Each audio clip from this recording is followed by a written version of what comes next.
Magandang gabi, kailyanista. Ako po si Joel Malalis, ang iyong tagapagbalita.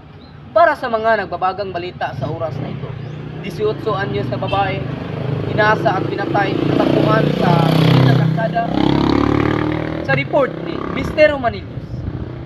Po ang patay ng isang babae matapos halayin ng di kilalang suspect sa barangay Santa Lucia, Pagadian City kahapon dakong alas 6:33 ng hapon.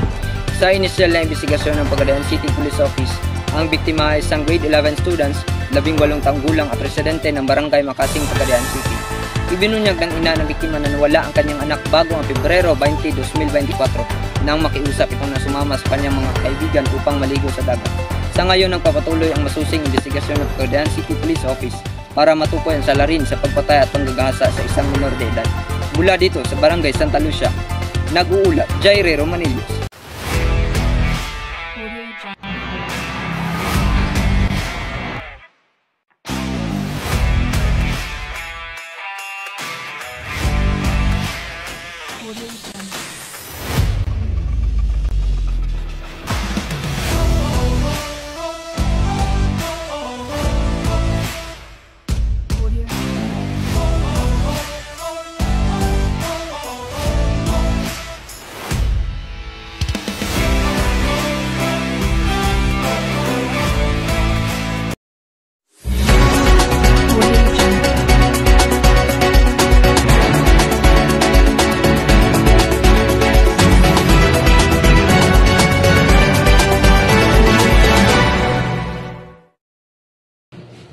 Ako naman po, si Jiver Lantaka, bangkay na lalaki na nagkuhan sa tabi ng dagat sa Napulan, Pagadian City, sa report ni Kabayan Joel Malalis.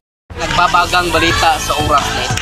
Isang bangkay na lalaki ang natagpuan sa barangay Santa Lucia, Pagadian City.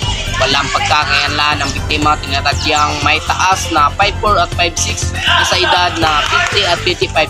Maitim ang buhok at nakasuot na itim na t-shirt at na may markang buisin kulay blue na pants, samantalang ipag-ugnayan na ang otoridad Municipal of Napulan para sa pagproseso at anumang ebidensya. At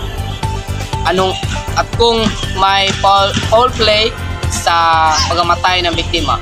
Mula dito sa Napulan, balik sa iyo, kaibigan.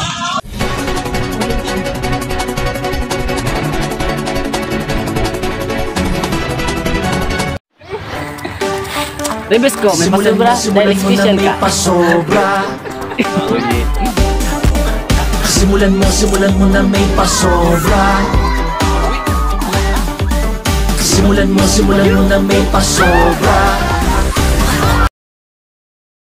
Isang chikahan tayo para updated sa showbiz happening. Mga TikTok video ni Lantaka, pinusuan online na ngayon umabot ng 10 million views.